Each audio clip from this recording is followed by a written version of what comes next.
سیستم کشت بافت گیاهیه.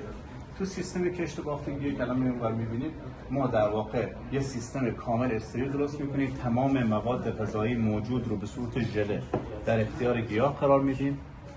برای گیاهای خاص خودمون کارمون انجام دادیم. به عنوان مثلا برای زیره کرمانی بونیو پرسیکوم، زیره پارسی، نه بلکیوم میشه کارون کاروی مال اروپاست. ما روی کارون کاروی که روی بونیو پرسیکوم که کار میکنیم، اول توده سلولی درست میکنیم، بهش میگیم کالوس. این توده سلولی گسترش میدیم.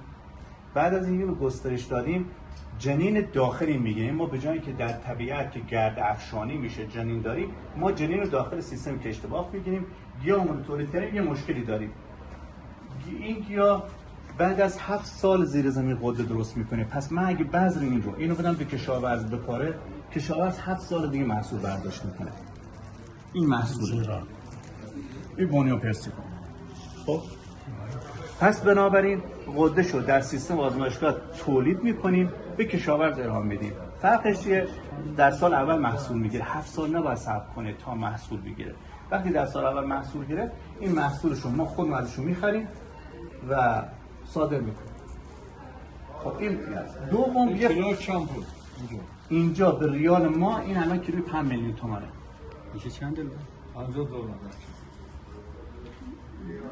لس دن 40 تو دلار هست 25 تومان ها. از 100 هم بخوای بگی change it. I don't know.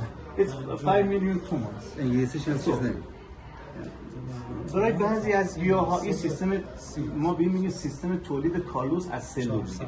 برای بعضی از گیاها شاخه‌زایی میکنیم، سیستم کشاور میگیم تو کارا ما میبینیم. به عنوان مثلا این گیاه ما زاتاریا مالتیفلورا است. این توده سلولیه. این توده سلولی ازش که بکنید. این آویشنه. آویشن شیرازی، زاتاریا مالتیفلورا.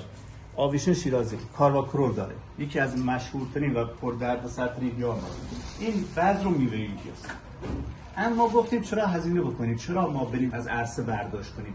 ما از توده سلولی داریم ماده مؤثر رو میگیریم، یعنی کسی از ما خواست کار بکنیم براش، ما میگیم خیلی خوب بسم الله، ما از توده سلولی این ماده مؤثر رو میگیریم، چرا ما بریم بکاریم؟ ما برگ نمیخوام، ساقه نمیخوام، ریشه نمیخوام، من کارواکرور میخوام. این از کارواکرور.